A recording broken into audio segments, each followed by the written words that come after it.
Soft మూగా cotton లో అండి. ఒక్కసారి జామ్దాని డిజైన్ వస్తే ఎలా ఉంటుందో ఒకసారి లుక్ చూడండి.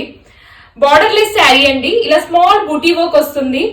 ఇది చూడండి అసలు ఎంత బాగుందో దిస్ డిజైన్. ఇదంతా థ్రెడ్ వీవింగ్ అండి కంప్లీట్ గా. జామ్దాని అంటేనే ఒక కైండ్ ఆఫ్ లుక్ ఉంటుంది దీనికి. అండ్ పళ్ళు లుక్ చూడండి, దిస్ అ బ్యూటిఫుల్ పళ్ళు. కలర్ కాంబినేషన్ కూడా చాలా బాగుంది, ఆ thread work combination. And blouse వచ్చేసి మీకు ఇలా వస్తుందండి, small buti work and border ఉంటుంది. మీకు ఏది నచ్చినా please take a screen shot, మాకు ఇన్స్టాగ్రామ్ లో అయినా వాట్సాప్ లో అయినా మెసేజ్ చేయొచ్చు. బేస్ కలర్ వచ్చేసి మీకు బీచ్ కలరే అండి. So different colour combinations. Wow, colours చూడండి అసలు ఎంత బాగున్నాయో. అండ్ నెక్స్ట్ కలర్ వచ్చేసి ఇది, and this is last colour అండి. సో ఏది నచ్చినా please take a screen shot, మాకు ఇన్స్టాగ్రామ్ లో అయినా వాట్సాప్ లో అయినా మెసేజ్ చేయొచ్చు. Thank you.